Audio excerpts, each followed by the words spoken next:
भाद्रव मास कृष्ण पक्ष अष्टमी तिथि शनिवार दिन सरस्वती शिशु विद्या मंदिर बेलपाहाड़े जन्माष्टमी उत्सव महासमारोह पालित होईछि।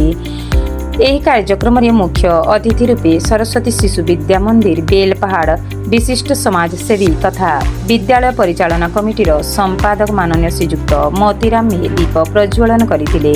ପରିଚାଳନା ସମିତିର ଯୁଗ୍ମ ସମ୍ପାଦକ ମାନନୀୟ ଗୋବର୍ଦ୍ଧନ ପଟ୍ଟନାୟକ ଓ ନିମନ୍ତ୍ରିତ ସଦସ୍ୟ ଖଗେଶ୍ୱର ପ୍ରଧାନ ଉପସ୍ଥିତ ଥିଲେ।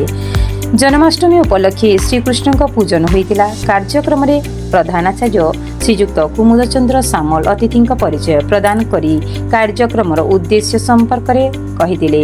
ଆଚାର୍ଯ୍ୟା ପଦ୍ମିନୀ ମେହେର କାର୍ଯ୍ୟକ୍ରମକୁ ପରିଚାଳନା କରିଥିଲେ। ନବମ ଓ ଦଶମ ଶ୍ରେଣୀର ଭଉଣୀମାନଙ୍କ ଦ୍ୱାରା ସମବେତ ସଙ୍ଗୀତ ଗାନ କରାଯାଇଥିଲା।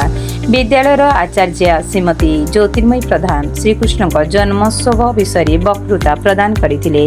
ଏହାପରେ ଶ୍ରୀକୃଷ୍ଣ ମେଳା କାର୍ଯ୍ୟକ୍ରମ ଆରମ୍ଭ ହୋଇଥିଲା। ମାତୃଭାରତୀ ସଦସ୍ୟମାନଙ୍କ ଦ୍ୱାରା କୁନି କୁନି ରାଧାକୃଷ୍ଣ ବେଶରେ ଥିବା ଭାଇ ଭଉଣୀମାନଙ୍କର ପୂଜନ ହୋଇ ଦୋଳି ଖେଳାଯାଇଥିଲା। ପ୍ରଥମ ଓ ଦ୍ୱିତୀୟ ଶ୍ରେଣୀର ଭାଇ ଭଉଣୀମାନଙ୍କ ଦ୍ୱାରା ସାଂସ୍କୃତିକ କାର୍ଯ୍ୟକ୍ରମ ଅନୁଷ୍ଠିତ ହୋଇଥିଲା।